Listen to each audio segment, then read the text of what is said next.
什么？魏无羡几乎跳了起来。入兰氏，那可是姑苏兰氏的最高礼遇，等闲名士不可得。何况听蓝湛的意思是让我讲授鬼道，他们怎么会同意？此事非同小可，绝非一朝一夕可以求得。自你筑基起，我便禀告叔父和兄长，已经多轮讨论，县下长老们都同意了。万法自然，大道归一，鬼道亦有诸多可用之处。与其让旁人自行修炼，误入歧途，不如由你亲自教学督导，设立准则规范。魏无羡手指在书册上轻轻颤抖，已然说不出话来。原来在我俩双修筑基之初，蓝湛便相信我能重修金丹，替我求了叔父和长老院吗？就像他出失忆时，蓝湛便送信邀请绵绵一家人来云深不知处。蓝湛他总是为我想的那么远，那么细。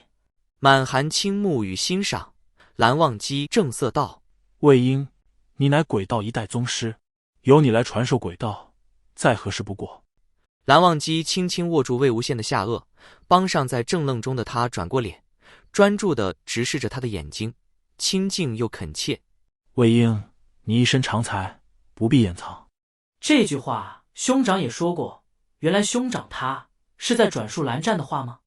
原来这就是兄长所说的惊喜，蓝湛一定为了我求了许多次。魏无羡几乎可以想见蓝忘机是如何在数轮长老会上坚定陈述，据理力争。蓝忘机看着完全呆愣住的魏无羡，眼中满是笑意，轻轻捏他的脸颊，助他回神。魏婴，你可愿意？魏无羡猛地抱住蓝忘机的脖子，脸埋进他颈窝里，发出一连串闷闷的嗯嗯之声。蓝忘机轻笑，那便是愿意了。蓝忘机将书册一一收回锦盒之中，合拢盒盖放置一旁，轻巧一提，将魏无羡抱至书案上。魏无羡眼眶微红，两人今晚虽未有什么亲密举动，眼角唇畔却已带艳色。魏无羡仍在犹疑，问道：若是我毁了姑苏兰氏教书育人的盛名，若是无人肯再登云深不知处的大门，怎么办？不会，他们都会来。为什么？蓝忘机自信道：因为你有通天彻地之才，一骑绝尘，光芒万丈。无人不拜服，无人不艳羡，无人不想追赶你十之一二，无人不愿习得你术法皮毛。魏无羡望着蓝忘机眼中的信任与宠溺，只觉得脑内发晕，整个人不真实的漂浮起来。蓝忘机问道：开心？不知为何，魏无羡觉得蓝忘机的得意之情已经溢于言表。不过魏无羡尚还在晕眩之中，不能细细分辨蓝忘机的情绪，只得痴痴点头。蓝忘机将魏无羡推倒在书案上，手掌在他圆润挺翘的臀上肆意揉捏。蓝忘机慈声道：我也要取我的礼物。夷陵老祖将于云深不知处开设丘课，专授鬼道的消息，如同平地惊雷，在仙门百家迅速掀起滔天巨浪。大小家族议论纷纷，普遍认为姑苏蓝氏此举是置家族百年清誉于不顾。一时之间，不屑者有之，讥嘲者有之。韩光君和夷陵老祖这对惊世骇俗的道侣再次被推到风口浪尖。这些纷繁琐碎的议论一直沸沸扬扬，直到丘课报名当日。出乎意料的，率先登门的竟是清河聂氏。聂怀桑以一宗之主的身份，亲自领着10几名适龄门生登门地铁。聂氏抵达的时间竟比欧阳氏还早了半个时辰。欧阳子珍拖家带口，领着20余名大大小小的近亲远房，浩浩荡荡奔赴而来。魏无羡在山门前迎到他，见他臂弯里还抱着一个熟睡的幼童，忍笑道：子珍，这是谁？欧阳子珍谄媚道：这是我的亲弟弟，魏前辈可以一起收下吗？他虚岁已7岁，开蒙了。魏无羡忍俊不禁，不可以。语气和蓝忘机一模一样。他还这么小，我带不住啊，课上哭起来怎么办？随后是依附于云梦江氏的各个小家族，其他家族观望半日，见已有众多家族率先拜帖，立即争先恐后，潮水一般的涌了上来，如同赵英奇和风邪盘。玄门百家对他喊打喊杀，对他做的东西倒是照用不误。谁人不知夷陵老祖才华横溢，灵气数飞？所有人都生怕学漏了夷陵老祖的通天本事，更怕其他人学走了夷陵老祖的绝妙才能。眉山于是原只来了于小山一人，身无长物，亦无随从，好似离家出走。他默默躲在欧阳子珍身后，仿佛孤身一人，不太好意思。谁知当日下午便又来了许多人作伴。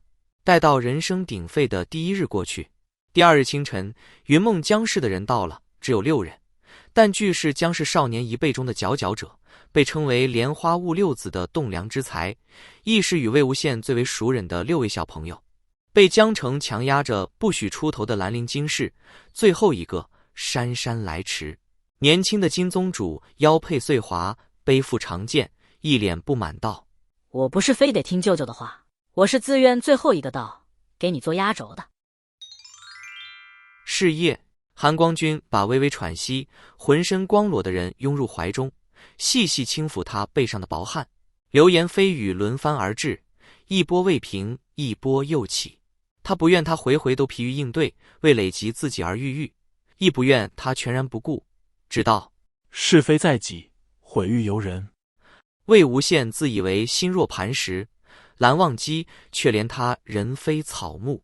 白日里倾城拜帖的少年们，俱是各族嫡亲，青年才俊，其中不乏未来的家族继承人。魏婴若能教导他们，今年相处，必能结成亲密师友，往后辅他敬他。世家之风，尊师重教，有各族少年在此，尊魏无羡为师，入夷陵老祖课堂，拜师学艺，聆听教诲，已再无立场诽他谤他。此番是各族各派主动求学问道，以后也不便再声讨鬼道，妄议他邪魔外道，甚至还需奔走呼号，为鬼道可用之处证明，此为治本。这一次他为他铺筑一条阳关道。蓝忘机柔声道：魏婴。怀中人眼含春波，眸似水杏，媚眼如丝，内里明明还在簌簌站立，指尖却黏黏腻腻缠绕上来。这是他的人，精才绝艳，当世无双。他本就该开宗立派，熠熠闪耀。二哥哥，夏日炎炎，魏无羡在地板上像烙饼一样滚来滚去，滚到蓝忘机腿边，抱住他的小腿，将脸枕在他的大腿上，一头青丝柔软地铺散开来。无聊？也不是，你忙你的，我看着你就好。蓝忘机批复公文时，魏无羡几乎从不打扰他。族务繁忙，魏无羡不愿他挤压工作时间。小辈们的作业，魏无羡都能批改，只这本家旁系亲友旁杂，魏无羡尚未记全。魏无羡躺在蓝忘机腿上，仰头看他优美的下颌线，美滋滋地想：蓝湛怎么生得如此好看？不管什么角度都是这么好看。这样想着，魏无羡不自觉地探出手，在蓝忘机下巴上摩挲了一把。蓝忘机捉住他的手，在手指上轻轻啄了一口。魏无羡心里甜得吃糖隐秘一般，侧过脸，对着蓝忘机的腿根就是啾啾啾几下，正好脸转向了重点部位。魏无羡干脆将脸埋入他腿间，关键处也啾啾啾几下，并在蓝忘机有所反应前，迅速爬起，坐直身体。我不闹你了，我不闹你了。蓝忘机伸出一只手，扶住魏无羡的腰，帮他调整了一个更加端正的坐姿。坐好。又道：稍等。蓝忘机左手握住魏无羡双手，右手继续批复公文。魏无羡就这么让蓝忘机握着手，继续目不转睛地看他。岁月安然静好，窗外玉兰花香，他俩一人专注纸笔，一人百无聊赖，像极了少年时。蓝忘机素衣若雪，颜若冠玉，目如琉璃，面容不改，也像极了少年时，但周身褪了霜雪气息，多了温柔静默，又不似少年时。我的。魏无羡欢欣地想，满心都是鼓胀的幸福泡泡。他安静得太久，蓝忘机有些不习惯，转头去看他，目光灼灼。韩光俊，你这样看我，我会觉得很热。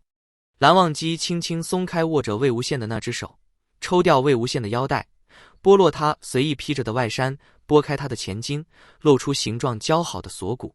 修长的手指向下，将衣襟解得更开，露出一线白皙的胸膛和小腹，带着勤俭的指腹，不经意地擦过肌肤，顺着锁骨的凸起抚至肚脐处，带来丝丝战栗。